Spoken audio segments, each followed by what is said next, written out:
भगवान की है आरती, पापियों को पाप से आरती, पापियों को पाप से आरती, पापियों को पाप से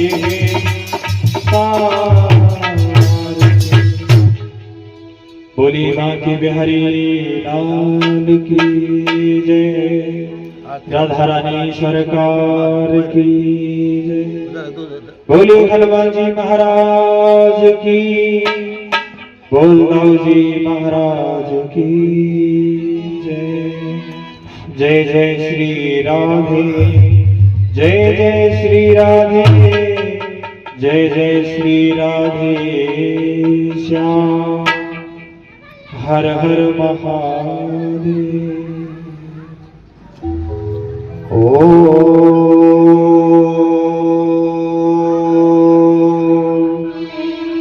हरि ओम।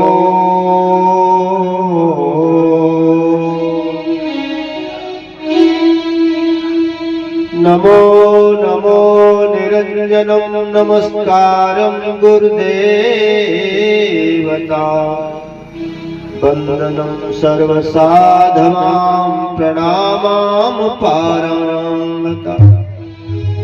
पराब्रह्म परापर सोमं देव निरंजनम्, निर्मलं तस्य श्री गुरुदेव वंदनम्। अखंड मंडलाकारं व्याप्तं येन चराचरं, तत्पदं दर्शितं येन तस्मै श्री गुरुवे नमः।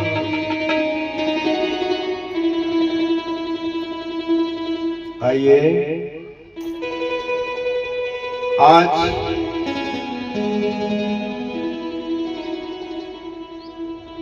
इस चंदन नगर नामक बस्ती में श्रीमद् भागवत कथा ज्ञान रूपी गंगा का प्रवाह आरंभ हो रहा है।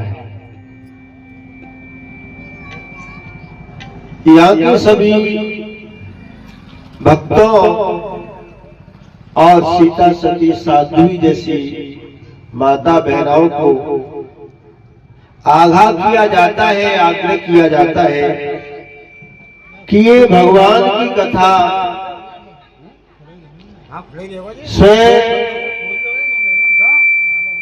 स्वयं भगवान का साक्षात दर्शन ही है। पढ़ो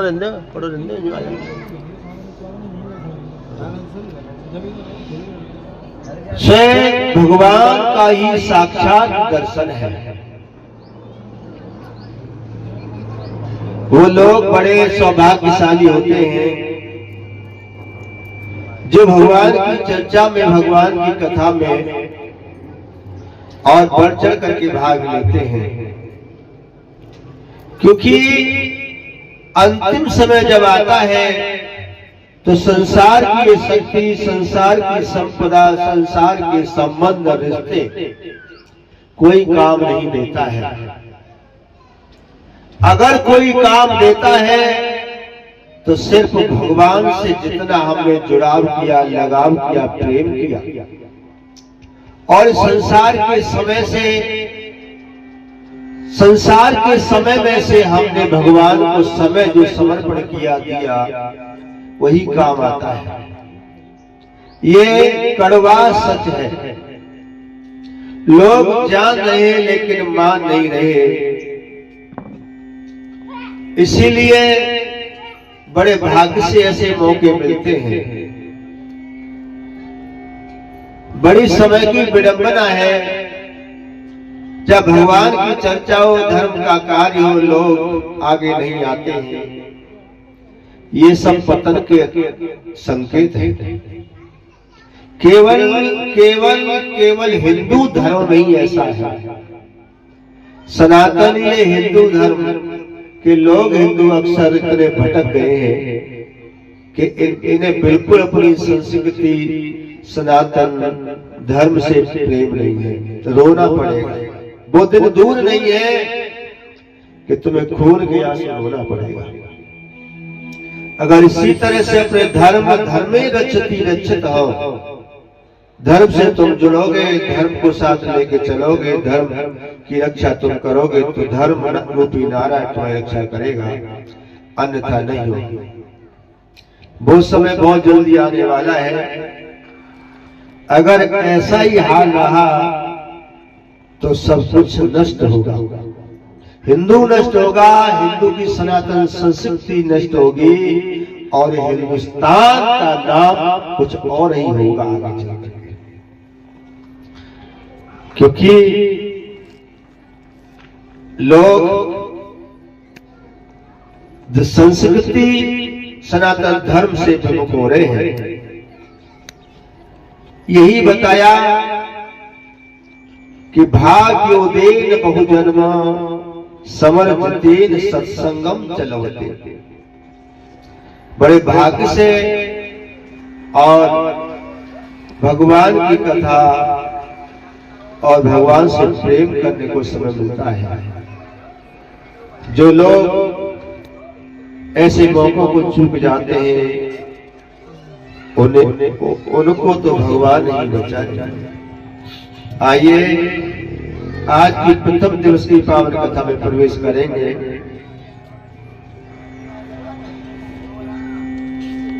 उससे पूर्व भगवान के दो शब्द कहना चाहेंगे, तत्पश्चात आज की महात्मा कथा में प्रवेश होगा। आज बड़ा ही शुभ दिन है, मेरे वीर हनुमान जी का दिन है। कहते हैं दुनिया में देव हजार हुए लेकिन पवन पुत्र जैसा कोई और नहीं।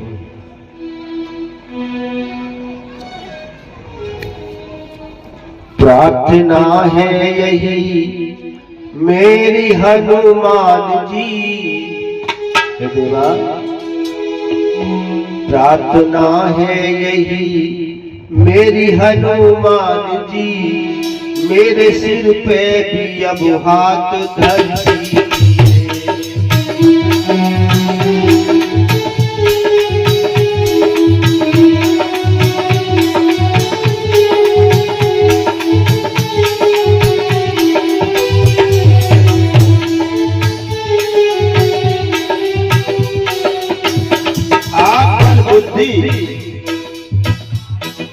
ज्ञान के दाता है, अष्ट सिद्ध नवनिध के दाता।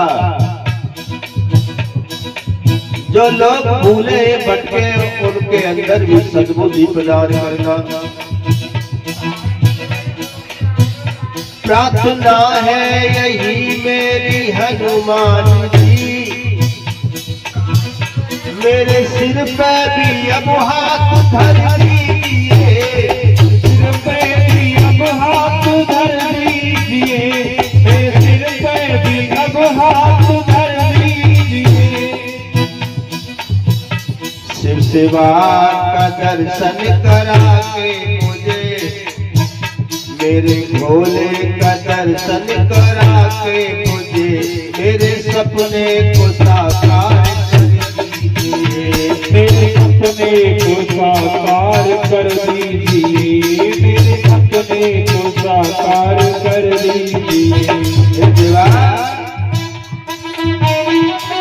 आप भक्ति के बल पर ही इतने महान हो गए, लेकिन आजकल के लोग भक्ति से विमुख हो रहे हैं। प्रार्थना है मेरी ये हनुमान जी, मेरे सिर पे भी अब हाथ धर दीजिए, मेरे भोले का दर्शन करा के मुझे, मेरे सपने को साकार कर दीजिए, मेरे भोले का दर्शन करा के मुझे, मेरे सपने को साकार कर दीजिए। भगवान की चर्चा में कथा में लोग समय देखते कि अभी डीजे बजता, मेरे भैया का सामने वाले का डीजे बजते, देखो देखा बिना मिलाए भीड़ इकट्ठी हो जाएगी। भगवान की कथा में लोग मुंह देख रहे, कोई पहले घर से निकले तब हम चले, कल्याण नहीं होगा। दुख देते मुझे वो भक्त धन्य है। देखो ये है भक्त की पहचान। जा रहे थे बेचारे कहीं और देखो खड़े होकर के भगवान की कथा में आए, भगवान को सिर झुकाया। भगवान ऐसे भक्तों पे बहुत बड़ी कृपा करे, भगवान सुखी बनाए। कहीं भी कथा होती हो तो 2 मिनट 5 मिनट 10 मिनट वहां जरूर समय देना चाहिए। हे नाथ, दुख देते मुझे मेरे ही पाप है, मेरे मन में ही क्या जानते आप है, मेरे मन में ही क्या जानते आप है, मेरे मन में ही क्या जानते आप है। दुख देते मुझे,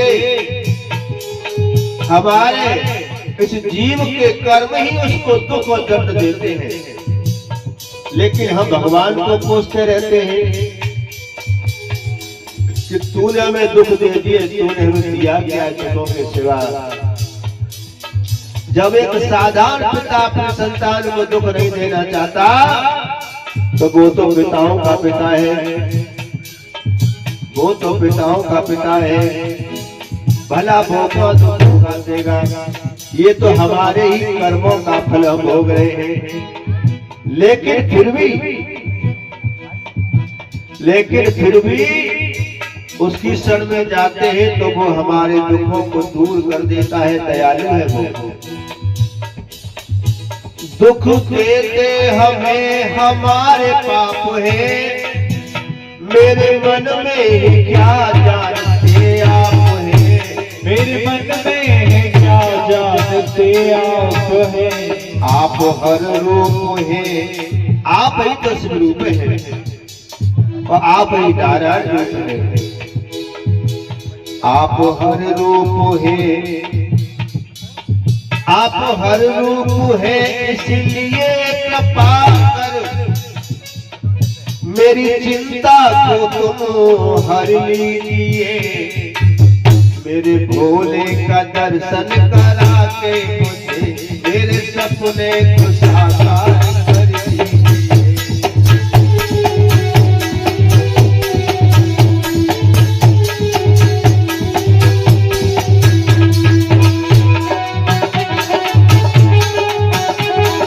हे हनुमान महाराज,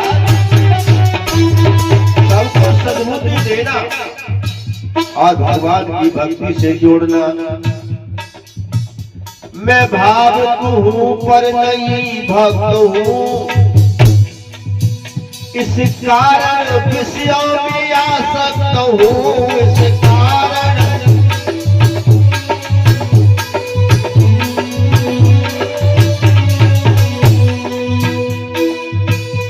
मैं भावुक हूँ पर नहीं भक्त हूँ,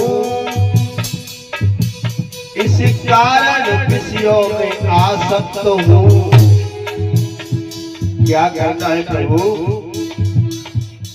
वासना मुक्त कर मेरे मन को प्रभु, वासना मुक्त कर मेरे मन को प्रभु, मेरे भोले की भक्ति से भर दीजिए।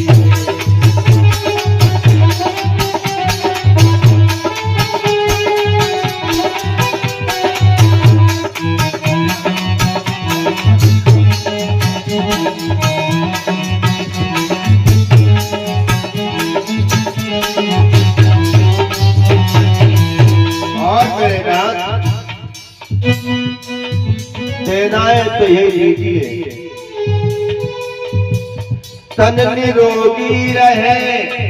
क्यों? संसार के भोग भोगने के लिए नहीं, तेरा गुणगान गाने के लिए तन स्वस्थ रहे। तन निरोगी रहे धन भी भरपूर हो, मन भजन में रहे दुख सब दूर हो।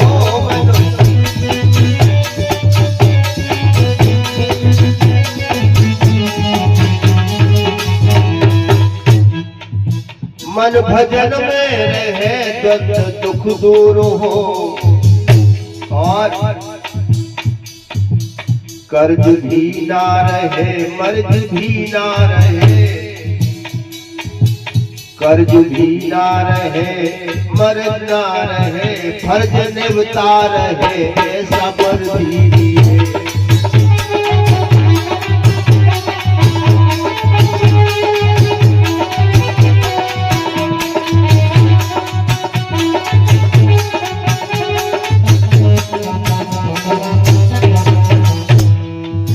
प्रार्थना है यही मेरी हनुमान जी, मेरे सिर पे भी अब हाथ धर दीजिए, मेरे सिर पे भी अब हाथ धर दीजिए।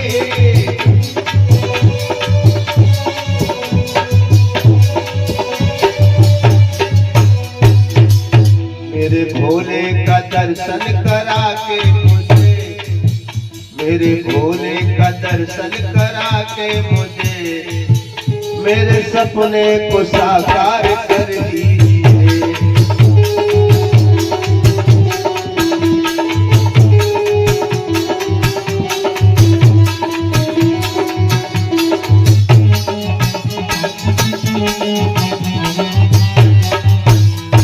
और मेरे नाथ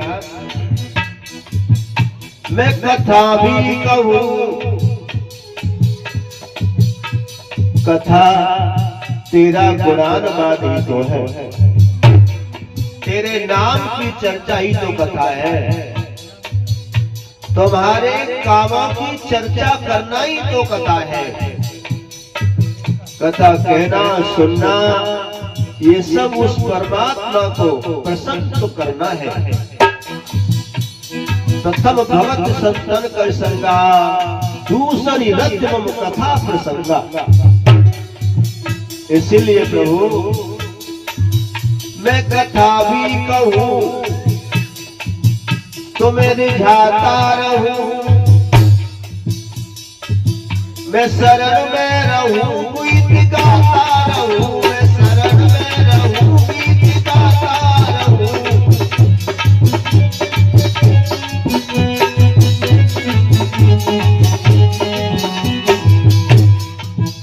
मैं कथा भी कहूँ तो मैं रिझाता रहूं, मैं शरण में रहूं गीत गाता रहूं,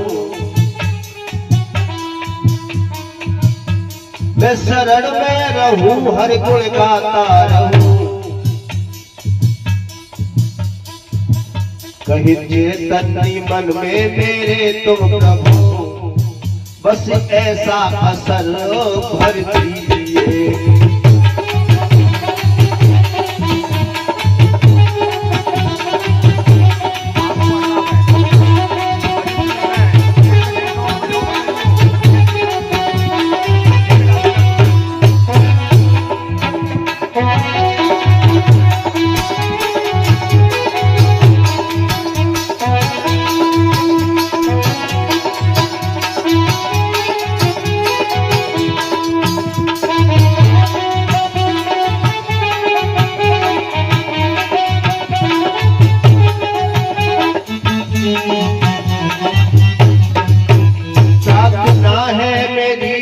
हनुमान जी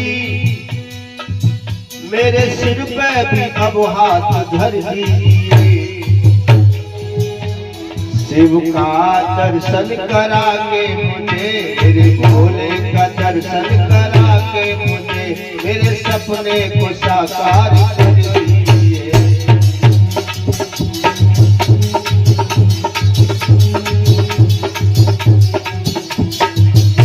मेरे सपने को साकार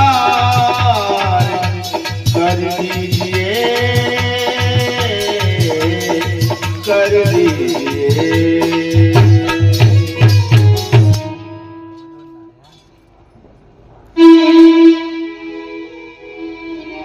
बोलिए आनंद कंद भगवान की जय। आज इस चंदन नगर बस्ती में श्रीमद् भागवत रूपी ज्ञान गंगा का प्रवाह आरंभ हो गया है।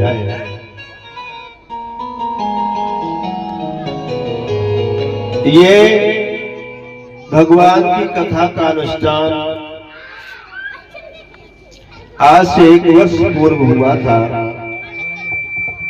जो हमारे सुरेंद्र सिंह बघेल जी हैं, उनका सपुत्र लकी के जन्मदिन के उपलक्ष्य में पिछले वर्ष और ये भागवत कथा हुई थी। अब ये उसकी पुनरावृत्ति है, लेकिन फर्क इतना है, सहयोग तो आज भी इस कथा में उन्होंने किया है, लेकिन इस कथा को सार्वजनिक नाम दिया गया है। सबकी कथा, सामूहिक कथा। तो ये सामूहिक कार्यक्रम भागवत की ज्ञान गंगा आपकी बस्ती में बह रही है,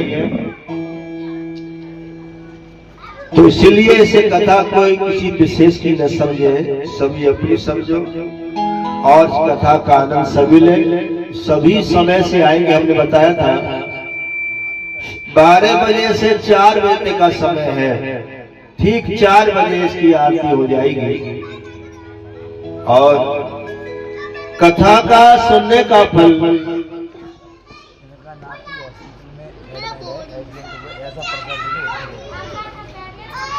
बिल्कुल भगवान कृपा करेंगे, उसके जीवन को स्वस्थ मिलेगी। भाई साहब को नाती है, वो पड़ा है, लेकिन अब बहनों की परसों खत्म हुए थे, उसमें लगे चल वो तो बड़े बूढ़े इस्लाम को चालू कर देना। मैं कर दूंगा, आप मुझसे मिलना, मैं फोन करूंगा आपको, ठीक है ना? आपको कथा बुला, अब इसको बुला दो, कथा बुलाया करेंगे आपको अपने। अब ना आ पाएंगे, कभी जब जाना चाहो बुला। इसमें नाम को उच्चारण कर दो, इस नाम को उच्चारण कर दो। तो सभी लोग आए, 12 से 4 बजे का समय है और सभी लोग समय से आएंगे। भगवान की कथा सुनने का फल जब मिलता है जब हम शुरुआत की आरती होने से पहले आए, आकर के आरती करें और समापन की अंतिम आरती करके जाएं। भगवान के दरबार में खाली हाथ आए, जो भगवान के दरबार में गुरु के यहाँ और बहन बेटी के यहाँ खाली हाथ जाता है, उसे खाली हाथ ही लौटना पड़ता है। इसलिए फल फूल प्रसाद अवश्य लेके आए, भगवान को अर्पण करके वो प्रसाद आपको दे दिया जाएगा। इसलिए समय से आने का प्रयास करें। ये हमारे बहुत अच्छे वैद्य ये सतपाल शर्मा जी और समर के मिस्त्री भी है ये, और बहुत चीजों की औषधि बना के तैयार करके देते हैं। कारण आप इनसे मिल सकते हो, इनका नंबर है 9548810714। ये नंबर आप इनसे कॉल कर सकते हैं। इन्होंने हमारे लिए अभी जा रहे थे, रास्ते में रुके, भगवान को सिर झुकाया और भेंट अर्पण की और एक आई ड्रॉप दी है और ज्योति बढ़ाने वाली है ना। ये क्या है? ये आई ड्रॉप है, आंखों की दवा, और ये चूर्ण दिया है इन्होंने। पेट संबंधी कोई भी अगर बीमारी हो तो ये चूर्ण लेने से वो ठीक हो जाती है।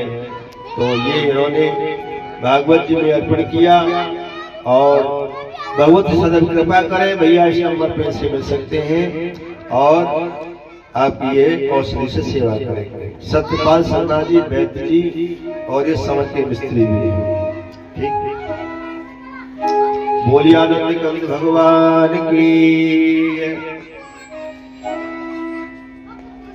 आइए आज की प्रथम दिवस की पावन कथा में प्रवेश करेंगे। सभी लोग पांडाल में आकर के बैठे। जो लोग दरवाजे की चौखट पे, दरवाजे पे बैठते हैं, वो अपने घर में दरिद्रता को लाते हैं। बताऊंगा तुमको, ये घर की चौखट, घर की देहरी क्या है, इसमें नहीं बैठना चाहिए। पांडाल में आकर के बैठो, घर की देहरी पे बैठना भगवान को रुष्ट करना होता है। ये नरसिंह भगवान का स्थान है घर की देहरी, इसलिए इसमें देहरी पे कभी बैठे नहीं, देहरी पे कभी खड़े होकर लेन देन न करें, बात न करें, दोष लगता है। और भगवान के दरबार में पांडाल में आकर के बैठे और भगवान की कथा सुने।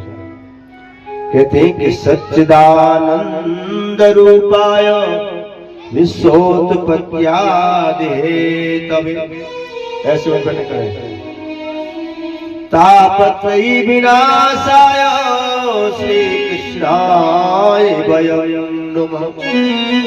सर्वप्रथम उन दीन बंधु दया के सागर सच्चिदानंद परमात्मा के चरणों में बार प्रणाम करते हैं। वो शक्ति है, चित्त भी है और प्रकाश स्वरूप है। जिस परमात्मा सच्चिदानंद परमात्मा की शरण में जाने से सब दुख दूर हो जाते हैं। लोग कहते हैं कि भागवत कथा सुनने से क्या होता है, लेकिन हम कहते हैं ऐसा क्या है जो नहीं होता। सब कुछ भगवान की कृपा से संभव है।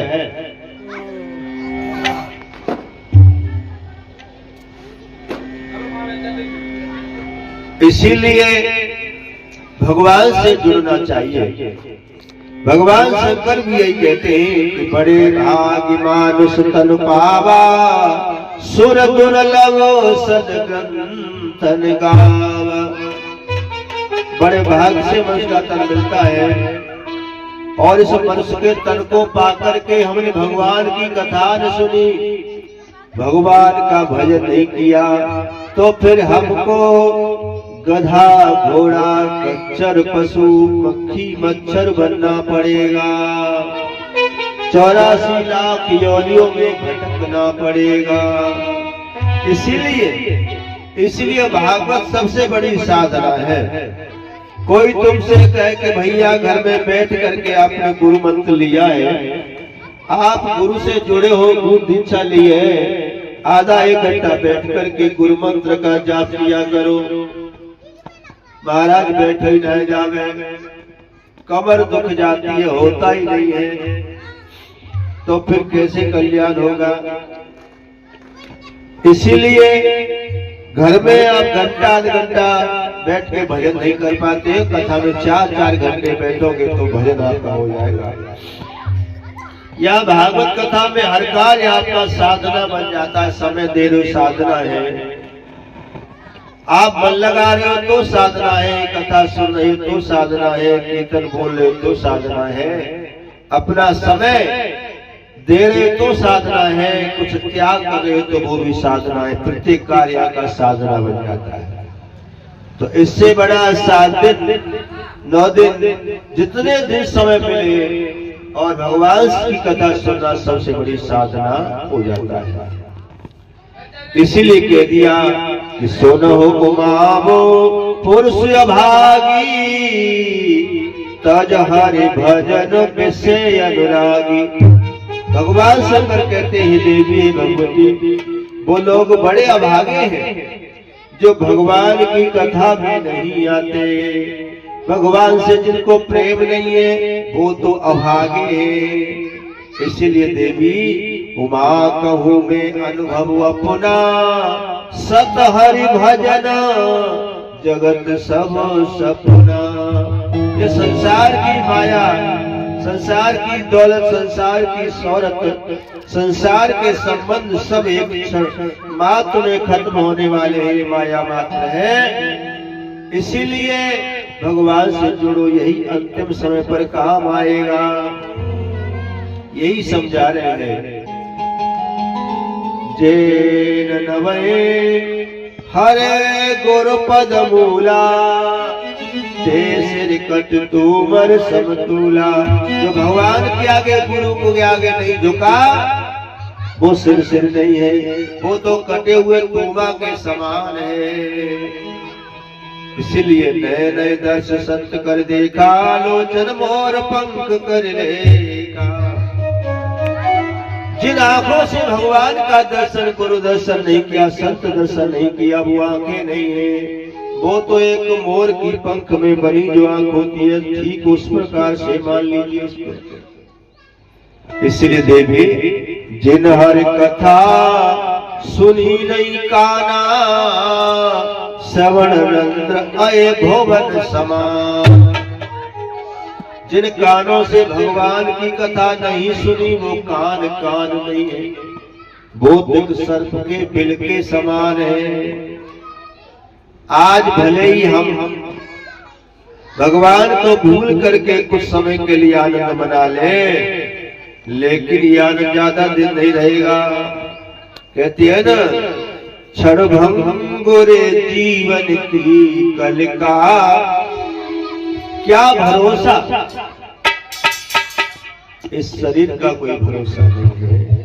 कहते हैं कि अपने आंसुओं से आंचल भिगोए चली जाती है ये जिंदगी, अपने आंसुओं से आंचल भिगोए चली जाती है जिंदगी। जब रोने लगती है तो रोए चली जाती है। कुछ लोग तो इंतजार कर रहे हैं, अभी कोई पंडाल में आ ही नहीं, हम जाएंगे क्या करें, क्योंकि धर्म के कार्य में ही एक दूसरे को देखते हैं। अपने आंसुओं से आंचल ये जिंदगी भिगोए चली जाती है। जिंदगी जब रोने लगती है तो रोए चली जाती है।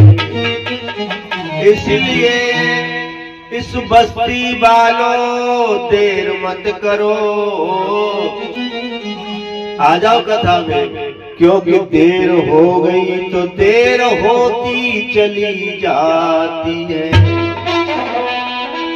समय को पहचाने, बस time lost can not be regained. एक बार समय चला जाता है तो वापस नहीं आता। यही बताया क्या, क्या तुम्हें पता है ये लोगों,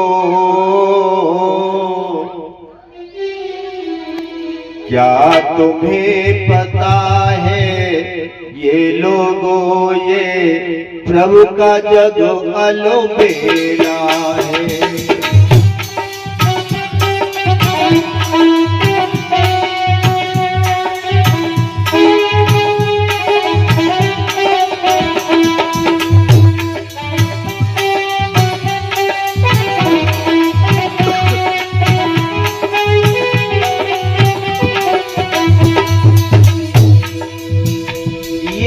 प्रभु का जग अलबेला है। कोई जान पाया इसको, और जिसने जान लिया उसने आपको भगवान का प्रेमी बना लिया। ये प्रभु का जग अलबेला है, प्रभु का जग अलबेला है। क्या तुम्हें पता है ये लोगों, ये प्रभु का जग अलबेला है।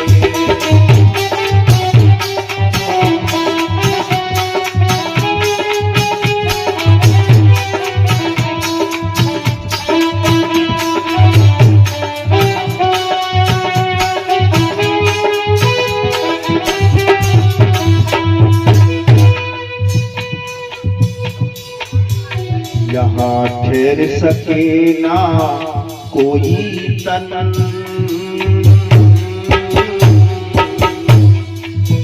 यहाँ ठहर सके ना कोई तन, ये 4 दिनों का मेला है।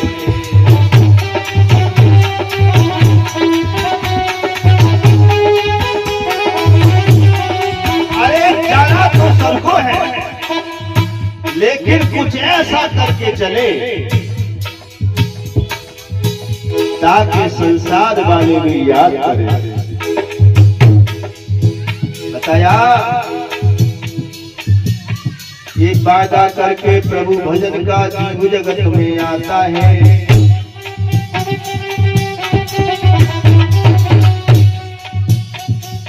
मोह माया में फंसकर बंदे नाम नहीं ले पाता है।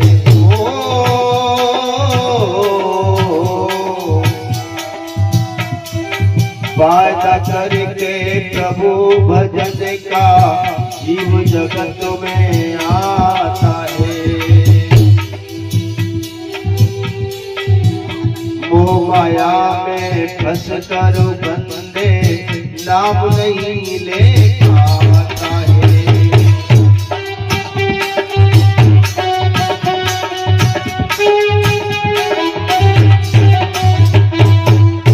बिन चिंतन प्रभु के ओ प्राणी,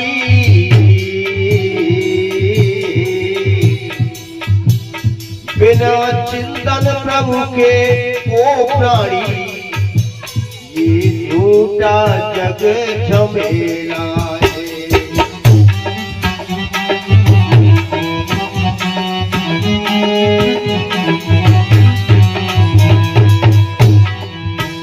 क्या तुम्हें पता है ये लोगों ये प्रभु का जग अलबेला है।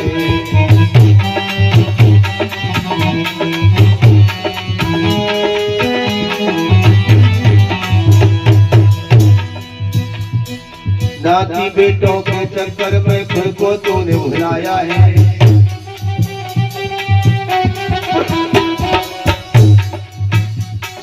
भूल गया उस परमेश्वर को जिसने तुम्हें बनाया है।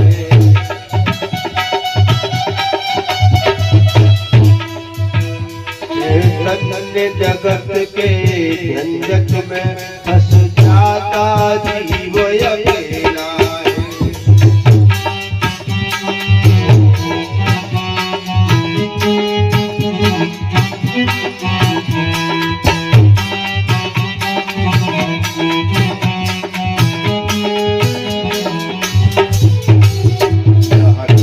सकीना कोई तन ये 4 दिनों का मेला है।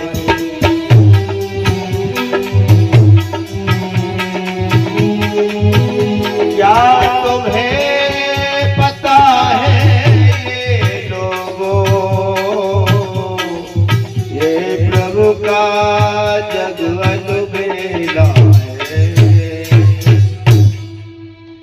इसीलिए कहते हैं संत जन, ये मनुष्य जन्म तो फेर मिले ना है, तू मद में अंधा है। कर्मन को फल पड़े भुगतनो दिखे तारे चंद। इसलिए यम के दूत पकड़ ले जाए तेरे डाल गले में फंदा है। और धर्मराज की जागो कचेरी बहुत हुए सर। इसलिए भगवान के सामने धर्मराज के सामने झुकना न पड़े। इसीलिए भगवान से जुड़ी हुई, चाहे कितने भी कमा लो हीरे और मोती, चाहे कितने भी कमा लो हीरे और मोती, पर याद रखना प्यारे कफन में जेब नहीं होती। अंत में भगवान की कथा, भगवान कपड़े, भगवान का नाम ही काम आना है। आइए भागवत महात्म्य में प्रवेश करेंगे। एक बार देवसी नारद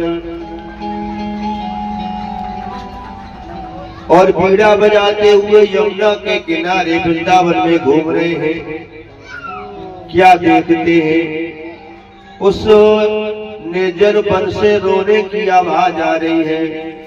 नारद जी का बीड़ा बंद हो गया। जाकर के देखा तो एक युवती और बिलख बिलख के रो रही है। नारद जी ने पूछा, देवी आप कौन है और इस तरह से आप रो रही हो, ये कौन है? 2 वृद्ध सोए हैं पास में, उनको देख देख करके मुख को चूम चूम के बिलख बिलख के रो रही है। बताया, महाराज मैं कोई लौकिक सुंदरी नहीं हूँ, ये जो दोनों वृद्ध मेरे सामने पड़े हैं ये मेरे दोनों ही पुत्र हैं, ज्ञान और वैराग्य। बता रहे हैं महाराज, द्वापर तक भरी जवानी थी, हम तीनों ही जवान थे महाराज। अहम भक्तिर्ति ख्याता इमौ मे तनयो मतो ज्ञानम वैरागिना मानो काल योगेन जर्जरो। बता रही है देवसी नारद, द्वापुर तक भरी जवानी थी, हम तीनों नहीं थे आपे में, लेकिन कलयुग के आते ही बेटा गिर गए बुढ़ापे में। सारे कलयुग तूने कैसा जादू चला दिया, भगवान की कथा से, भजन से, धर्म से लोगों को दूर कर दिया। कलयुग का जादू चल रहा है। कलयुग के जादू के कारण, प्रभाव के कारण लोग भगवान से नहीं जुड़ पाते। यही बता रही है भक्ति, हे महात्मा, ऋषिराज बात है लज्जा की, मरने की खास निशानी है। बेटों पर इधर बुढ़ापा है, मैया पर इधर जवान। बड़े शर्म की बात है महाराज, आज कलयुग में आज का युवा वर्ग और भगवान की कथा के, धर्म से, संस्कृति से, सनातन में बिल्कुल वृद्ध हो गया है। और ये सनातनी तो बिल्कुल वृद्ध ही हो गए हैं। माता पिता इनको जबरदस्ती उठा रहे हैं कि धर्म से जुड़ो, सनातन से जुड़ो, लेकिन ये तो खोए हुए हैं। तो ये दुख देखा तो देवसी नारद ने बड़े बड़े प्रयास किए, मंत्र पढ़े, लेकिन उनकी मूर्छा थोड़ी देर की होती, फिर वो वहीं गिर पड़े। आज भक्ति को बोल के गए, देवी इसका उपाय मैं जरूर करूंगा। तो आगे चल के सनकादिक ऋषि से मिलते हैं। सनका ऋषियों को बताया, महाराज मैं वृंदावन से आ रहा हूँ, मैंने भक्ति को रोते हुए देखा है, उनके दोनों पुत्र ज्ञान वैराग्य व्रत हैं, आप कोई उपाय बता दीजिए। तो आज सरकार ऋषि बोले, नारद तुम बड़े पागल हो गए हो भैया, ये समय कलयुग का है, कलयुग में लोग भगवान की तरफ नहीं आएंगे, भगवान की कथा में लोग नहीं आएंगे। जब कथा में नहीं आएंगे तो व्यथा में जाएंगे। जो जुड़ेगा नहीं कथा से वो फिर भर जाएगा व्यथा से। तो संसार की व्यथा में ही फंस कर के अपने जीवन को बर्बाद कर लेंगे। यही बताया, ये समय नहीं है श्रद्धा का, रोटी का प्रश्न दिखाता है, और चेतन ऐसी हालत में किनको बैराग सुहाता है।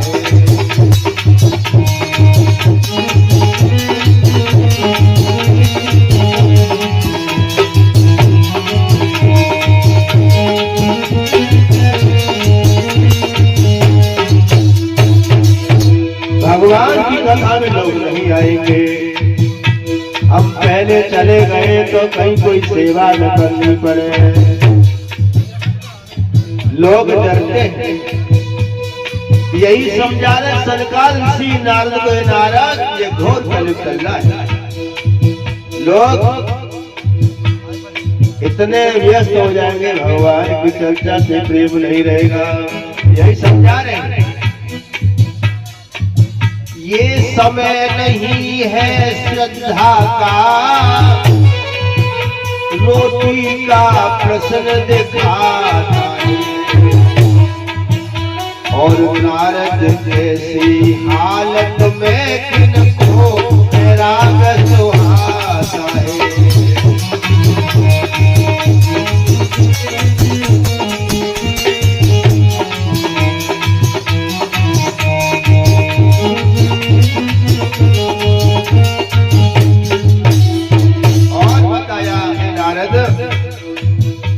श्री अन्नदेव की चिंता में कुल देवों पर विश्वास कहाँ, श्री पेट देव की पूजा में हरि पूजा कायम खास कहाँ।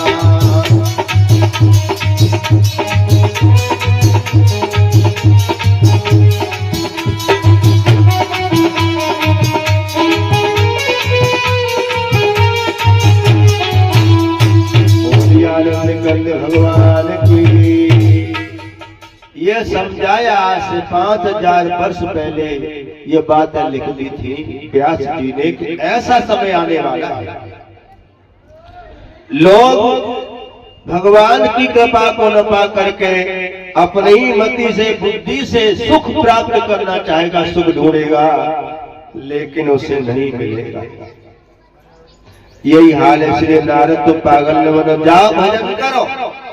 ये कलयुग के लोगों का उद्धार करने में तुम लगे हो, ये नहीं मानने वाले, क्योंकि ये मानवा पाप कतस्तु सर्वदा दुराचार चारता, विमार्गा क्रोधा अग्निदग्धा कुटलाश कामिनी। ये कलयुग का जीव नाना प्रकार के पापों में फंसा हुआ है और पापों में फंसकर के इसकी बुद्धि मलिन हो जाती है, यही बताया। इसीलिए जाओ भजन करो। लेकिन नारद जी बड़े दयालु संत हैं, बोले भगवान मैं भक्ति को वचन दे के आया हूँ, इसीलिए आप कोई न कोई उपाय तो बता दीजिए। जब ज्यादा प्रार्थना करी तो कहा कि ठीक है, ये कलयुग के दुखों से निवृत्ति के लिए एक ही साधन है, भगवान की शरण में जाओ, भागवत की शरण में जाइए, वहां भगवान की कृपा मिलेगी तो सारे दुख अपने आप छूमंतर हो जाएंगे। क्योंकि कोई तन दुखी, कोई मन दुखी, कोई धन में न रहते उदास, और सुख पूरे कभी न होंगे चाहे कितनों करियो प्रयास। जब तक कृपा न मिलेगी प्रभु की, तब तक न पूरी होगी आस। संसार में हर छोड़ कर भटकता तेरा बकवास। इसलिए परमात्मा से जुड़े बिना कल्याण नहीं होगा। इसलिए नारद जाओ, कह दो भक्ति से अपने पुत्रों को लेकर के भागवत की शरण में जाए।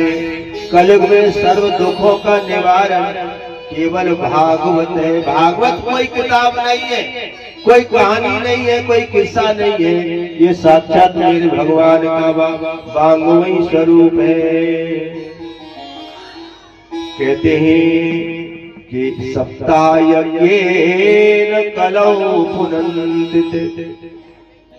कलयुग में कलयुग के पापों से, कलयुग के दुखों से दूर करने की यदि शक्ति है तो भागवत में नित्यम भागवतम यस्तु पुराणम पढ़ते नरः प्रत्येकाक्षरम भक्ते यस्य कपिला दानजं फलम्।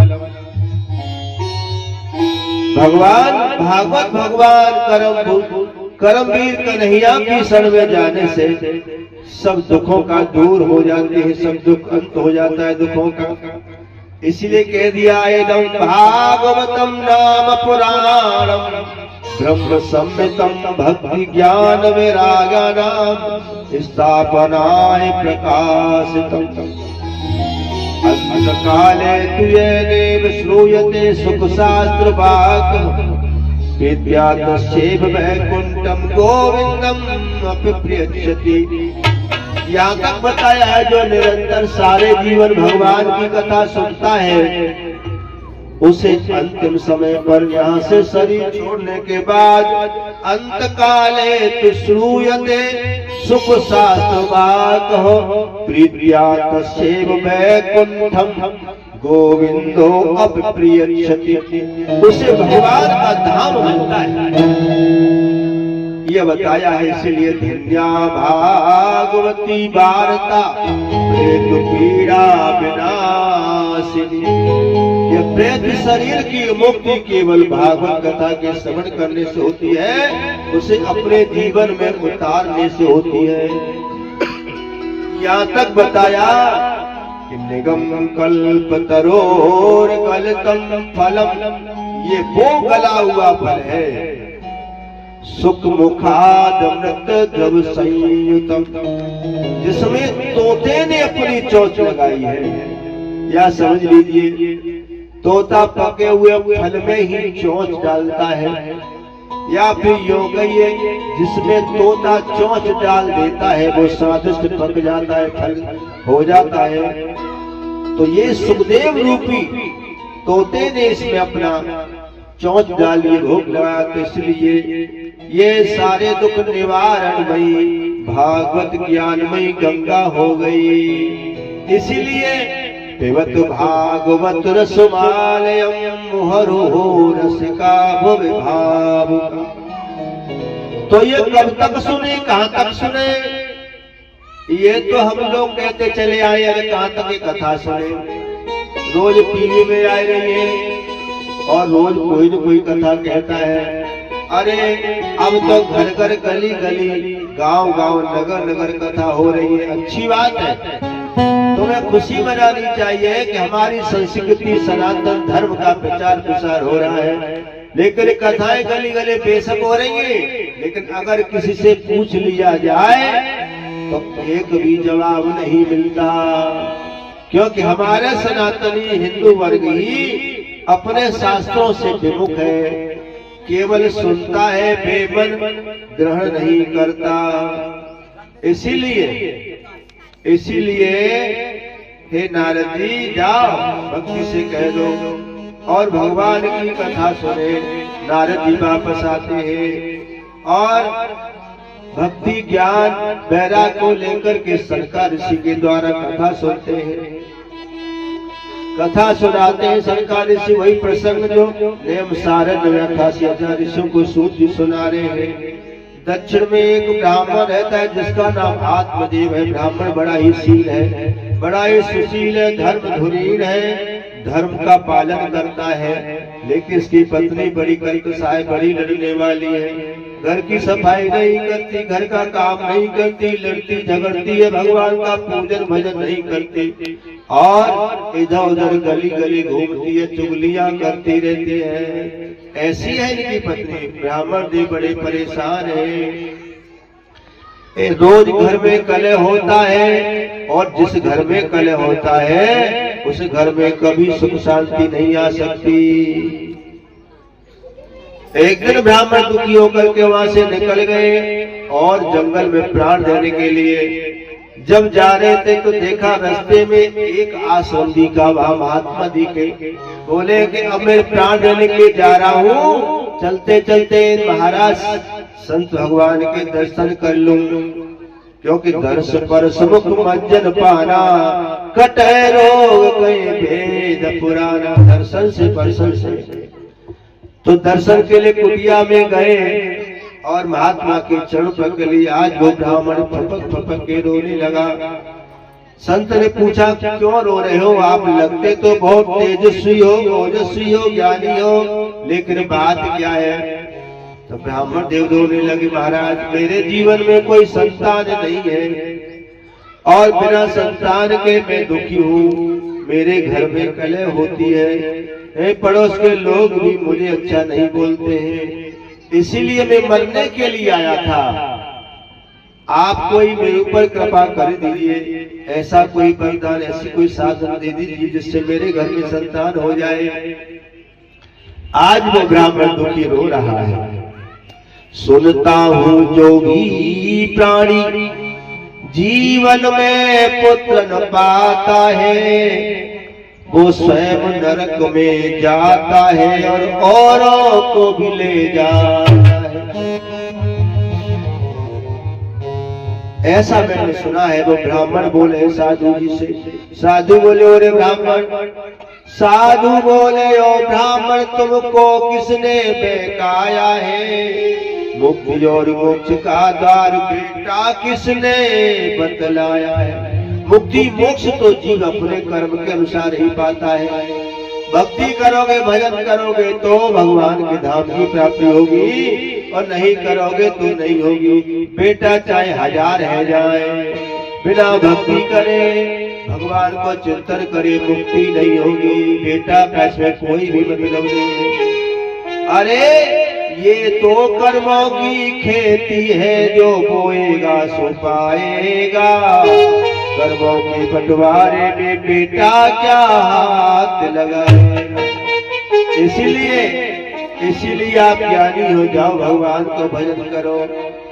और अगर तुम्हारे कोई संतान नहीं है, पुत्र नहीं है, तो भगवान को ही, गोविंद को ही अपनो बेटा मान लो और सेवा करो। लेकिन ब्राह्मण की बात समझ में नहीं आ रही, रोने लगे, सर पटकने लगे। तो ब्राह्मण दुखी हो गया, अरे ब्राह्मण ये मर जाएगा मेरी कुटिया पे, तो मुझे को दोष लग जाएगा। तो बोले चिंता न कर। तो आज उन महात्मा ने कुछ औषधियां फल आदि दे के ले अपनी पत्नी को खिला देना। भगवान की कृपा से तुम्हारे घर में संतान हो जाएंगे। आज वो फल लेकर के आ गए और अपने प्राण प्यारी पत्नी को दे दिया। इनकी पत्नी दरवाजे पे खड़ी है और देख रही है कि बहुत समय हो गया, पंडित जी गए घर से अभी लौटे नहीं हैं। बड़ी भारी क्रोध में है, लाला लाले की खड़ी है। पंडित जी आ गया। पंडित जी पर टूट पड़ी, कहां थे तुम? कितना समय हो गया जब फालतू घूमते रहते हो। ब्राह्मण देख बिल्कुल शांत स्वर से बोले, देवी हम जंगल में एक संत की कुटिया पे चले गए और उन्होंने ये प्रसाद दिया है, फल दिया, आप इसे सेवन कर लो। हमारे कोई संतान नहीं है, भगवान की कृपा से संतान हो जाएगी। तो भक्तों वो फल तो ले लिया, लेकिन वो खाया नहीं।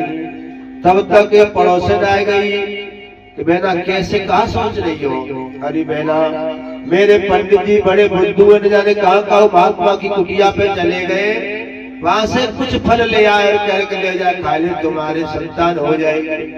कहो फल से बच्चा हो तो।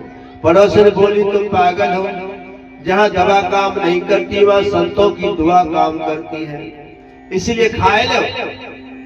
बहना मैं नहीं खाऊंगी, काश संत की ये दवा औषधि फलीभूत हो गई तो मेरे पेट में बच जाएगा, मैं फिर ठीक से रह नहीं पाऊंगी, सो नहीं पाऊंगी, खा नहीं पाऊंगी।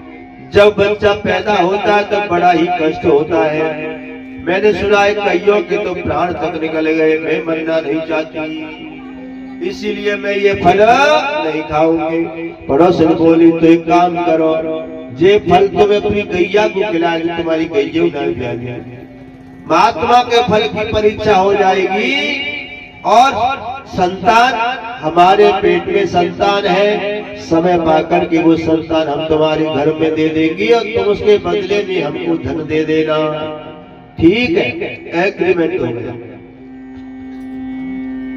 धीरे धीरे समय व्यतीत हुआ और फल गाय को खिलाया तो कहते गाय से बच्चा पैदा हुआ। जो सारा शरीर मनुष्य का है, केवल कान गौदे से है, उसका नामकरण किया, उसका नाम रखा गौकर्ण। और इधर पड़ोसी से बच्चा हुआ तो उसने रातों रात और उसके घर पहुंचा दिया, उसके बदले में धन ले लिया।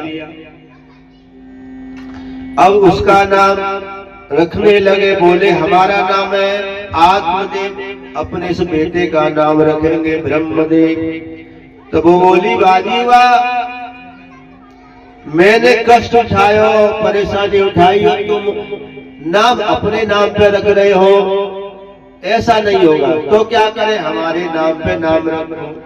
क्या नाम रखे कि हमारा नाम है धुंधली बाई, तो हमारे यहाँ बेटा को नाम रखो धुंधकारी।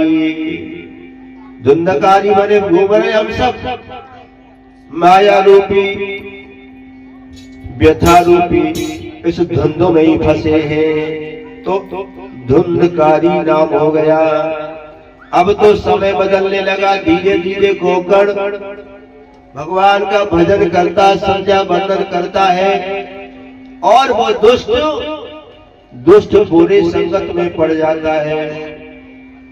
कहते हैं ना कि अच्छी कुर्सी कभी खाली नहीं रहती, कुर्सी पर अच्छे लोगों को न बिठाओगे तो बुरा व्यक्ति बैठेगा ही, संगति सत्संग नहीं बैठेगा तो कुसंगति तैयार है।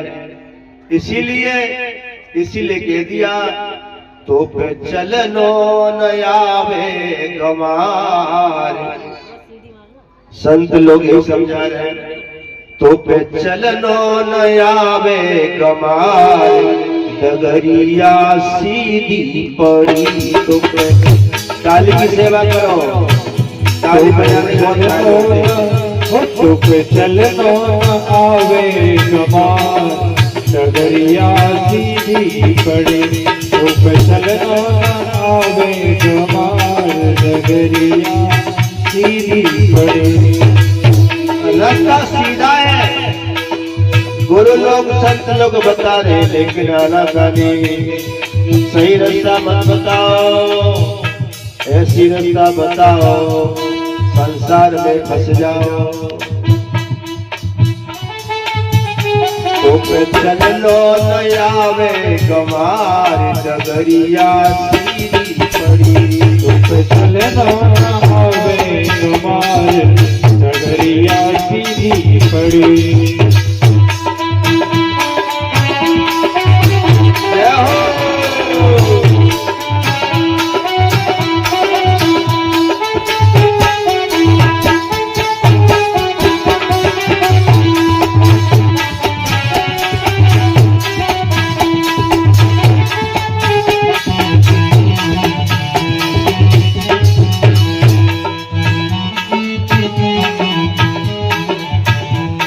डगरी गई स्वर्ग लोक को, एक डगर गई स्वर्ग लोक को, स्वर्ग लोक वैकुंठ लोक को, स्वर्ग लोक वैकुंठ लोक को।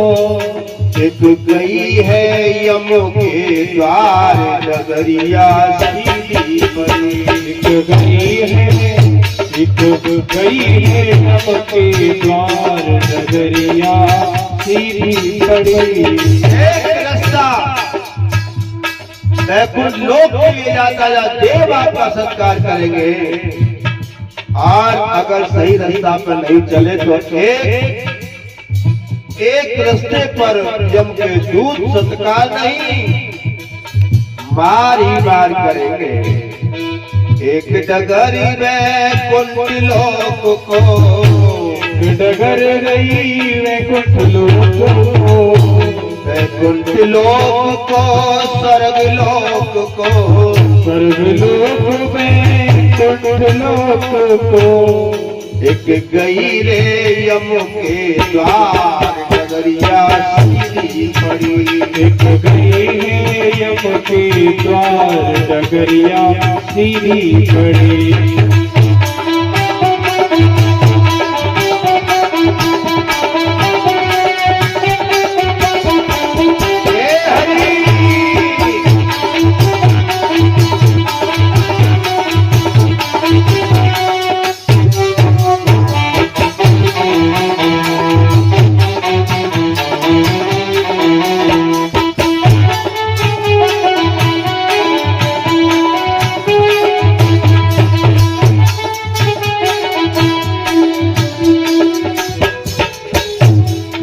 मोहन सा जग सोवनहारा, मोहन सा जग सोवनहारा। ये मोहन ममता रूपी रात्रि में सब सोया हुआ है संसार। इसलिए संत जन गुरु जन चिल्ला चिल्ला के कह रहे, लाला उठ जागी मुसाफिर भोर नहीं, अब रैन कहाँ जो सोता है। मोहन सा जग सोवनहारा, मोहन सा जग सोवनहारा। देखे सपन अनेक प्रकारा, देखे स्वप्न एक प्रकारा रहे चेतन जन्म का सीधी पड़ी दुख चलो नावे कुमार नगरिया सीधी पड़ी दुख चलो नावे कुमार नगरिया सीधी पड़ी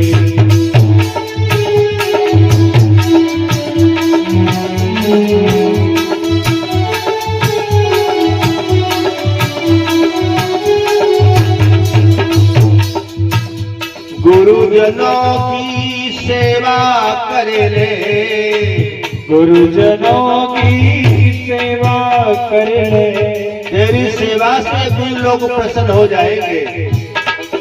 तो संसार में रहते, बंधन में रहते, मोह में रहते, ममता में रहते, धन में रहते हुए तू बनेगा नहीं। ऐसी कला तुझे सिखा देंगे ये गुरु लोग। संसार में रहते हुए भी, भोगों में रहते हुए भी तू बंधेगा नहीं, बंधन मुक्त रहेगा। वो कला है तेरे पास। यही अर्जुन को भगवान कन्हैया ने बताया, हे अर्जुन उत्तम जाकर उन गुरुओं की शरण में जा, वो जीने की कला तुझे बताएंगे, फिर तू भोगों में रहकर के भी संसार में नहीं फंसेगा।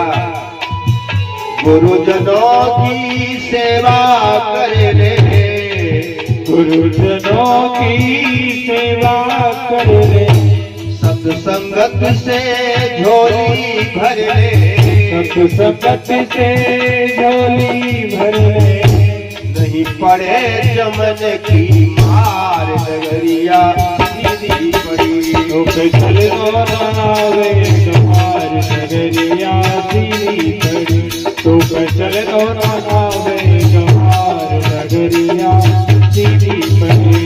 इसलिए आना है तो आइए, आना है तो आइए, पर मुड़ मुड़ के ना देखिए।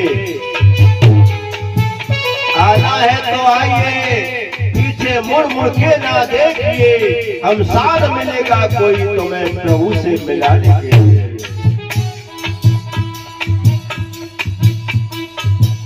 तुम चल लो नयावे कुमार नगरिया सीधी पड़ी चल लो नावे कुमार नगरिया सीधी पड़ी।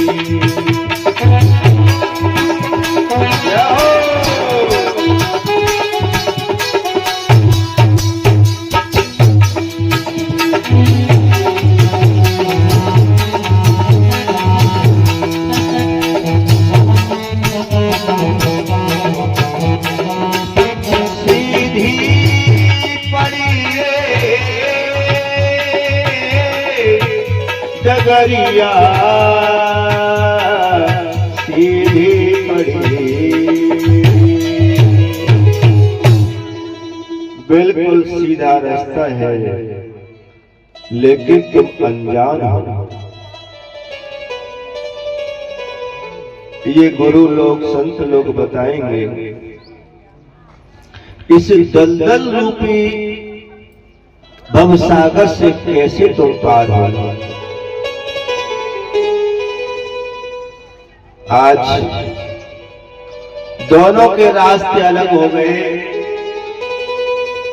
जो संत का प्रसाद है गोकर्ण, वो नित्य भगवान का चिंतन करता है और भगवान की प्रार्थना करता है, संतों का संग करता है, सदाचारी है, ज्ञानवान है।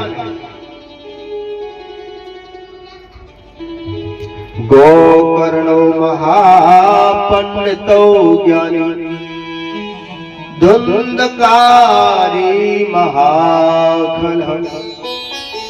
गोकर्ण पिता की संगति की, संतों की संगति की, बड़ी ज्ञानवान हुआ, धर्माचरण करने वाला हुआ और धुंधकारी गलत राह पे निकल पड़ा। ऐसा कौन सा व्यसन है वो नहीं करता। गांजा, तंबाकू, शराब, मीट, मछली सब का सेवन करता है। अब घर से पैसे नहीं मिलते तो चोरी करने लग गया। अब तो वैश्याओं के कोठे पर भी जाने लगा। घर का सारा धन बर्बाद कर दिया। एक दिन अपनी माँ धुंधली के केस पकड़े, रात के 12 बजे, मुझे चाहिए पैसा, ला तेरे पास कितना धन है। ये कपूत की पहचान होती है। वो रोने लगी। उस जिसे प्राण से ज्यादा प्रेम करती थी वो आज उसके सामने गिड़गिड़ाने लगी, बेटा मेरे पास धन नहीं है। क्योंकि पिताजी और गोकर्ण तो पहले ही घर छोड़ के निकल चुके थे, चले गए तीर्थों में जाकर भगवान का भजन करने के लिए। केवल माँ बेटा दोनों ने सारा धन बर्बाद कर दिया। रोने लगी, बोला तू झूठ बोलती है, मुझे चाहिए पैसा, कल मेरे लिए धन की व्यवस्था कर देना, नहीं तो मैं तुझे मार दूंगा। ऐसी संतान से तो निसंतान ही अच्छी। यही तो शास्त्र कहते हैं कि जिन संतान बेटा बेटी की वजह से माता पिता को रोना पड़े, ऐसी संतान को तो मर जाना चाहिए। क्योंकि सबसे पहले भगवान का नाम नहीं लिया। मातृदेवो भव पितृदेवो भव, माता पिता का नंबर सबसे पहले आया, उसके बाद गुरु का नंबर आया, आचार्य देवो भव। माता पिता की आंखों में आंसू जिस संतान के कारण आ जाए, ऐसी संतान को मर जाना चाहिए। कहते हैं माँ बाप से बढ़कर जग में कोई दूजा नहीं खजाना, जिसने तुम्हें जन्म दिया रे दिल इनका नहीं दुखाना। आज की जनरेशन के लिए मेरा संदेश,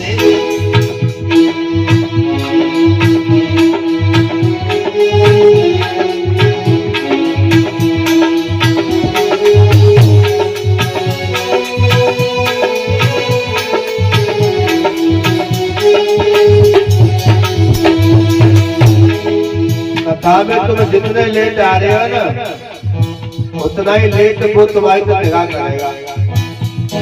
इसलिए बाकी जल्दी निगाह तुम्हारी तरफ बह जाए और बाकी निगाह जिधर हो जाती है, आनंद ही आनंद होता है। इसलिए जल्दी आओ। इस कथा से कुछ तुम्हें चाहिए, पुण्य चाहिए, फल चाहिए, तो एक सिद्धांत है, आरती से पहले आओ और आरती के बाद जाओ। खाली हाथ न आओ, फल फूल प्रसाद अवश्य लेके आओ भगवान के दरबार में। और अकेले ना आओ, एक संग चाचा लेके आओ। घर में पड़ोस में रिश्तेदार भी न मिले तो किराए के ले आओ। क्योंकि भगवान की कथा सुनने का लाभ तो मिलता ही है, लेकिन सुनवाने का ज्यादा मिलता है। लोग लाखों रुपए खर्च करके भागवत कथाएं कराते हैं, लेकिन वो सुनते नहीं, सुन पाते नहीं है व्यवस्थाएं। लेकिन और लोग सुनते, उसका पुण्य उसको मिलता है। इसीलिए खाना तो अच्छी बात है, लेकिन खिलाना बहुत अच्छी बात है, सुनना बहुत अच्छी बात है, सुनवाना उससे भी अच्छी बात है। इसीलिए सबको साथ में लेकर के आओ। बताया माँ बाप से बढ़ के जग में कोई दूजा नहीं खजाना, जिसने तुम्हें जन्म दिया रे दिल इनका नहीं दुखाना। जिसने तुम्हें जन्म दिया रे दिल उनका नहीं दुखाना। जिसने तुम्हें जन्म दिया है दिल उनका नहीं दुखाना।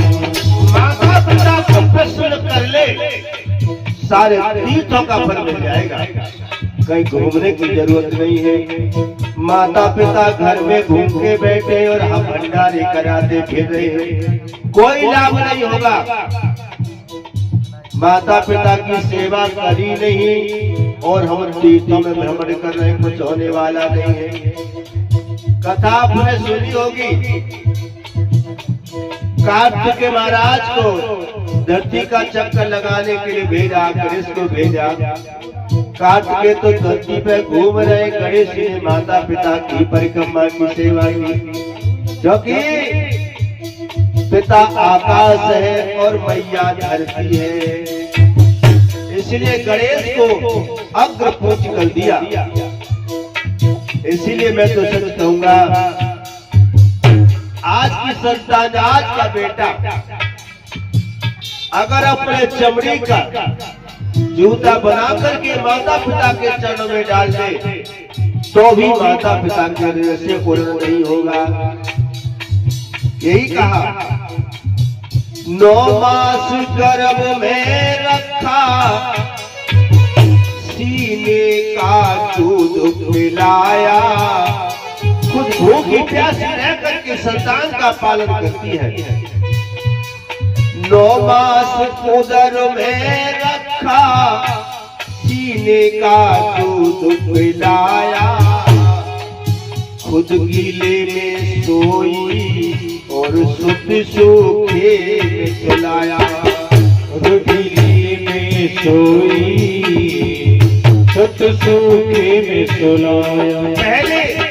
पहले बेटा बेटी ध्यान देना, बेटा की पहचान होती है उसकी शादी होने के बाद। शादी हो गई तब पहचान होती है कैसा बेटा है। शादी से पहले तो सब वफादार ही बनते हैं। बेटा की पहचान शादी होने के बाद और बेटी की पहचान शादी होने से पहले। यही बताया, 9 मास गर्भ में रखा, सीने का दूध पिलाया। खुद गीले में सोई और शुद्ध सूखे में सुलाया। खुद गीले में सोई और शुद्ध सूखे में सुलाया। ये पूस का महीना जो छोटे मासूम बच्चे का पालन कर रही है, उससे जाके पूछो। अपने बिस्तर पे साइड में सुला लेती है बच्चे को, थोड़ी देर के बाद वो पेशाब कर देता है, बिस्तर गीला हो गया, अब दूसरी साइड में बच्चे को सुला लेती है, खुद गीले में आ जाती है। अरे उस नालायक ने तो दूसरी साइड में भी पेशाब कर दिया, उसको भी गीला कर दिया। अब उस मैया गीले बिस्तर पे सो रही है और उस बच्चे को अपनी छाती पे सुला लिया। धन है माँ, कहते हैं कि माँ ममता की मूर्त है, और ये हमसे पूछा जाए तो ये साक्षात मेरे प्रभु की सूरत है। कहते हैं ना, बड़ा कर्ज है माँ का हम पर, बड़ा कर्ज है माँ का सब पर, और किसको भूल न जाना जिसने तुम्हें जन्म दिया रे, दिल किसका नहीं दुखाना। जिसने तुम्हें जन्म दिया रे, दिल उनका नहीं दुखाना। जिसने तुम्हें जन्म दिया रे, दिल उसका नहीं दुखाना। पहले के बेटा बेटी माता पिता का बहुत सम्मान करते थे। आज से 5 साल पहले वाले, 10 साल पहले वाले, 20 साल पहले वाले, 50 साल पहले वाले, लेकिन 10 साल के बाद वाले सम्मान नहीं करेंगे, क्योंकि मैया अब गीले में नहीं सोती है, अब नहीं सोती है गीले में, और अपने सीने का दूध भी नहीं पिलाती है, बोतल लगा देती है। इसीलिए सम्मान नहीं होगा आगे चल के, अभी नहीं हो रहा, आगे भी नहीं होगा। बताया, माँ से कम नहीं होता देखी पिता का दर्जा। माता पिता में एक ही अंतर है। क्या अंतर है? जब ये संतान माँ का दिल दुखा देती है तो माँ की आंखों से आंसू निकल जाते हैं। और जब पिता का दिल टूटता है तो आंखों से आंसू नहीं निकलते, अंदर ही अंदर होता है, पिता के आंसू बाहर नहीं निकलते। इसीलिए अगर संतान माँ को दुख देती है तो माँ रो देती है, और संतान माँ को सुख देती है तो सुख देती है, हंस जाती है। और पिता को जब दुख मिलता है तो पिता के आंसू नहीं निकलते, और सुख भी मिलता है तो अपने संतान को वो शाबाशी भी नहीं देता, अंदर खुश होता है। क्योंकि गुरु और माता पिता अपने बच्चे को शाबाशी देने लग गए, समझ लो उसी दिन से उसका पतन शुरू हो जाएगा। ऐसे गुरु अपने शिष्य को कभी शाबाशी नहीं देता, और कर बेटा, अंदर वो खुश होता है। इसीलिए कहते हैं माँ से कम नहीं होता, देख पिता का दर्जा, चेतन भूल न जाना, देख पिता का दर्जा, चेतन भूल न जाना, देख पिता का दर्जा। जब शिष्य बड़ा कुछ करता है तो गुरु का सीना चढ़ा हो जाता है, क्योंकि हर गुरु अपने शिष्य में अपना ही रूप देखता है, अपनी तरक्की देखता है। ऐसे ही संतान जब कुछ बड़ा करती है तो माता पिता की चौड़ी छाती हो जाती है। बताया चेतन भूल न जाना, देखे पिता का दर्जा, चेतन भूल न जाना, देखे पिता का दर्जा। छुप के पिता है रोता, छुप के पिता है रोता, ये मुश्किल समझ है पाना, जिसने तुम्हें जन्म दिया रे, दिल का नहीं लुकाना, जिसने तुम्हें जन्म दिया रे, दिल का नहीं लुकाना, जन्म दिया है दिल का नहीं। बोलिए गोविंद भगवान की जय। एक बेटा गोकर्ण, जिसके कारण माता पिता को प्रसन्नता हुई, और वो दूसरा धुंधकारी, आज उसने अपनी मैया के केस पकड़े, ला मेरे लिए पैसा चाहिए मुझे, मेरे शौक करने के लिए। और बिगड़ा क्यों जानते हो? क्योंकि माँ ने उसकी पक्ष ली। तो ये ध्यान रखो तुम भी, जब तुम्हारे बेटा बेटी को पिताजी डांटे फटकारे तो उस समय अपनी संतान की पक्ष मत लेना। तुमने उसकी पक्ष ले ली तो समझ लो तुम्हारा ही हाथ है बिगाड़ना। पीछे उसको समझा दो, सांत्वना दो, लेकिन उस समय कुछ न बोलो तो। लेकिन जब पिता ने डांटा फटकारा रोका, तब धुंधकारी को धुंधली माँ ने उसको सहायता दी, पक्ष लिया। इसीलिए आज उसके रोना पड़ा। दूसरे दिन वो बेचारी कहीं दूर जाकर के कहीं कुआं में गिर के प्राण दे दिए, क्योंकि कोई अपमान सहन कर लेता है, कोई नहीं कर पाता। अब तो स्वतंत्र हो गया, चोरी करके पैसा लाता है, शराब पीता है, मांस मदिरा का सेवन करता है और वेश्याओं की संगति करता है। एक तो राजा के यहाँ घर चोरी की बहुत माल लेके आया, वेश्याओं को पता चला, बोली बहना ये किसी राजा के घर का धन है, अगर पता चला ये तो मरेगा ही, इसके साथ में हम भी मारी जाएंगी, तो क्या करें? ऐसा करो आज रात में इसको जीवन के शराब पिलाओ और आज रात में इसका काम तमाम कर दो, न रहेगा बांस न बजेगी बांसुरी। ऐसा ही किया, शराब पिलाई जीवन के और उसी रात्रि में गला दबा करके मारा। कहते पापी के प्राण आसानी से नहीं निकलते। जब अधजला अंगार उसके मुंह पर फोड़ा तो तड़प तड़प के प्राण निकले, और प्राण जब निकले तो मर कर के वो भयंकर प्रेत बन गया। और होता है ना, जिसकी अकाल मृत्यु होती है वो प्रेत बनता है। प्रेत बन करके वो अपने परिवार वालों को, पड़ोसियों को, इधर उधर को वो परेशान करते और उनकी असमय मृत्यु ही करा देते हैं। जिनके घर में प्रेत विचरते हैं उनके यहाँ ऐसा होता है, तो ये प्रेत बन गया। कुछ समय के बाद गोकर्ण महाराज का आगमन हुआ। रात्रि के 12 बजे उस आंगन में उन्हें कम्बल बिछा करके वही शयन करने लगे। ठीक रात्रि के 12 बजे वो धुंधकारी जो प्रेत बना था, भूत बना था, वो नाना रूप धारण करके आने लगा। आवाज भयंकर निकालने लगा, कभी कुत्ता, कभी घोड़ा, गधा, भैंसा, अलग अलग आवाजें आ रही है। आज गोकर्ण महाराज की निद्रा खुल गई। बोले, अरे कौन है तू? तो बोले, भैया मैं तुम्हारा भैया धुंधकारी हूँ, मैं मरकर के प्रेत बना हूँ, मेरी मुक्ति नहीं है। भैया मेरे सामने जल होता है, मैं जल पी नहीं पाता, मेरे सामने भोजन होता है, मैं भोजन नहीं कर पाता, मेरे सारे शरीर में आग जलती रहती है, मुझे बाकी के प्रेत परेशान करते, भैया मेरी मुक्ति करो, मेरी मुक्ति करो। इतना कहकर के वो रोने लगा। आप बोले ठीक। उसी समय और गोकर्ण महाराज ने गायत्री मंत्र से जल पढ़ करके छिड़का और वो अदृश्य हो गया।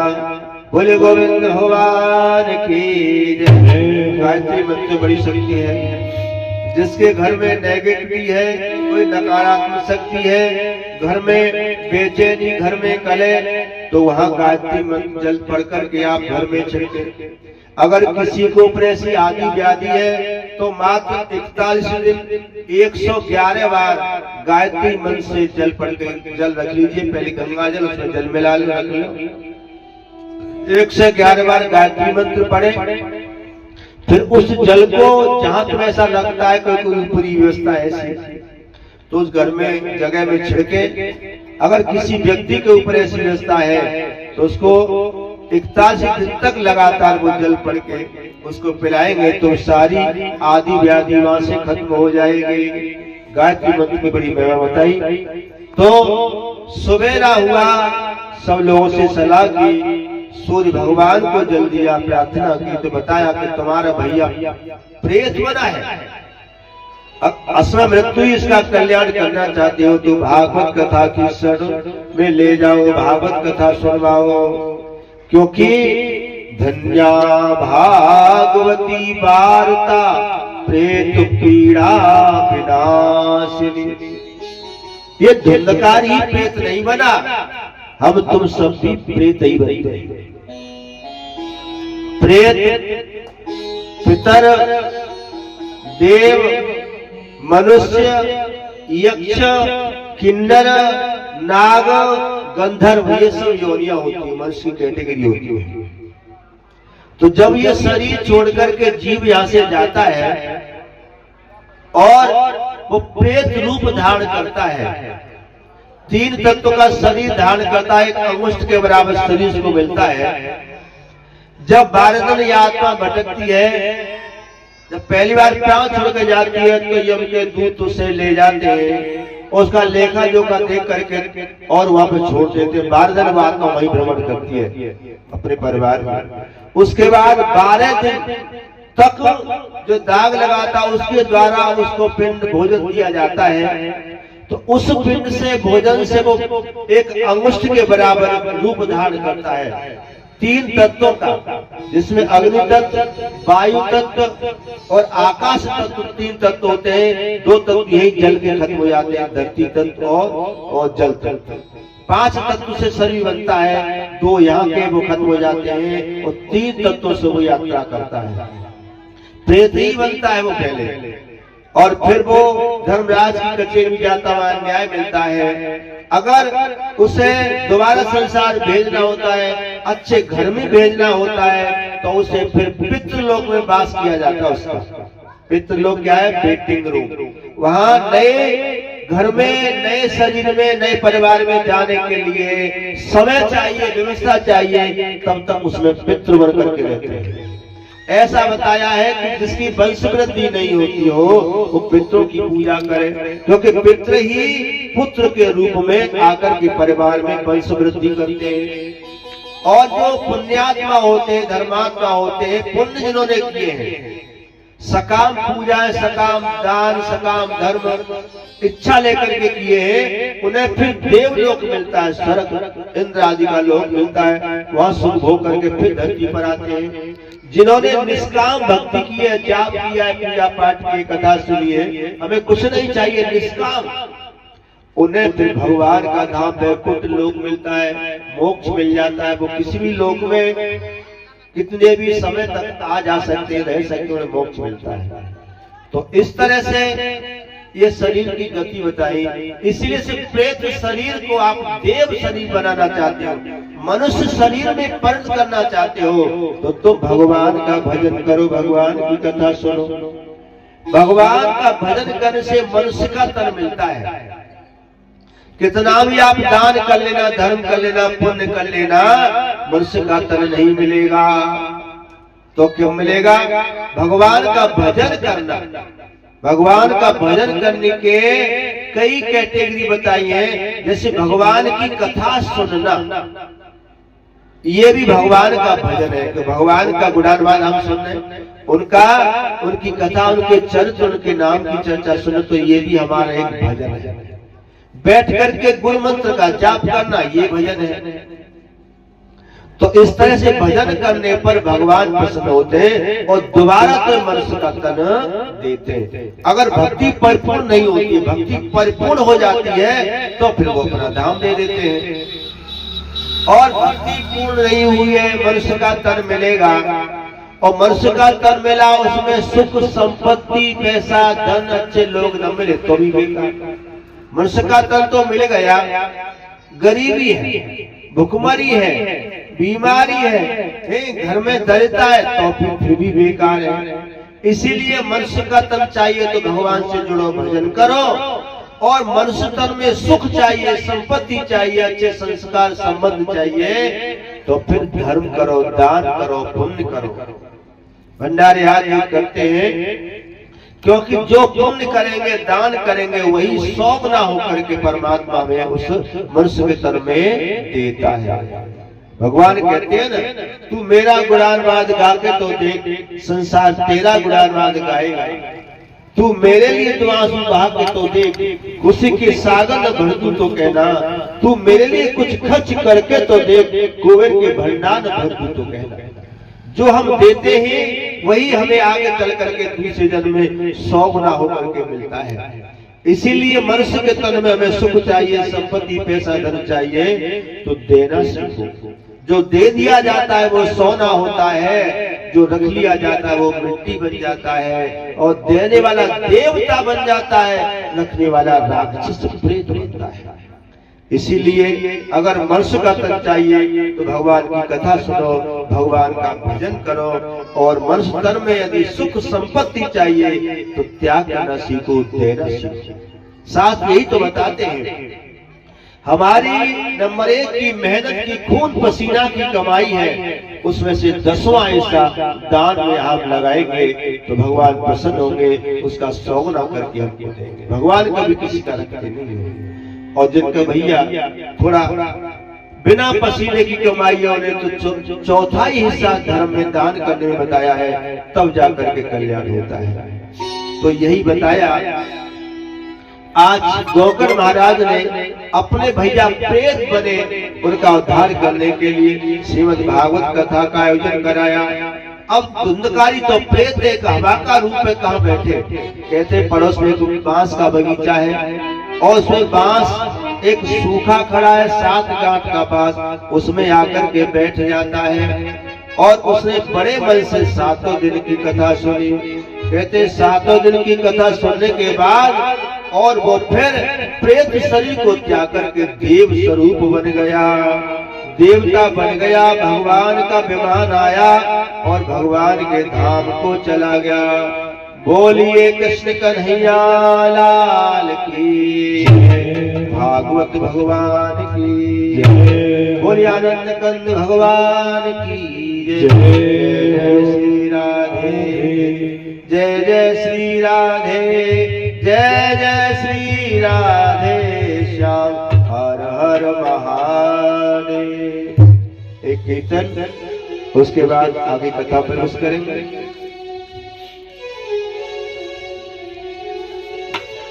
श्रद्धे हुनर तन फिर ना मिले गो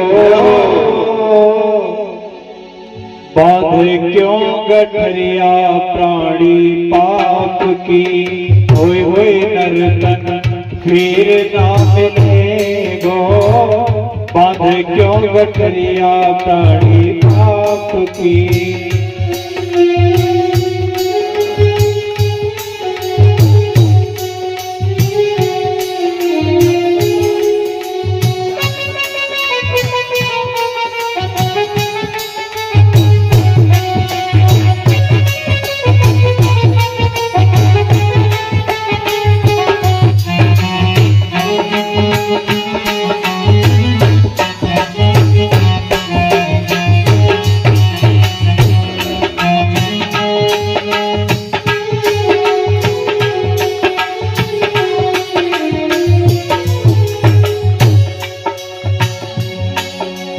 बड़े भाग्य मानुष तन पायो भटक भटक 84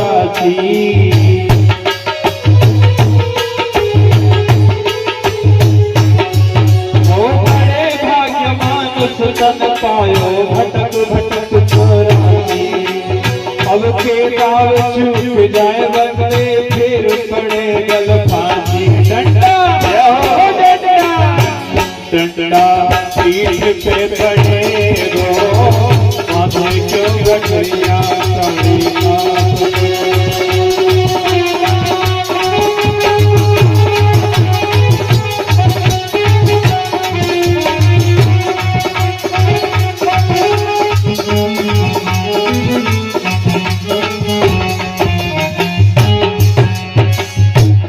और बताया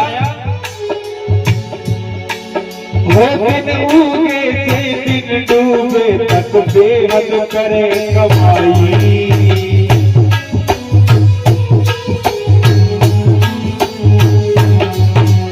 दिन उगे से दिन डूबे तक बेहद करे कमाई और छोरा छोरी के लालच में मेहनत बनवाई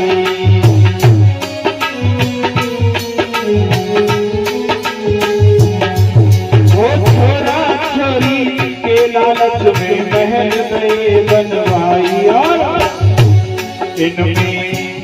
इनमें कैसे तू रहे दो बांधे क्यों गठरिया हुनर तन फिर ना मिले गो बांधे क्यों गठरिया प्राणी पाप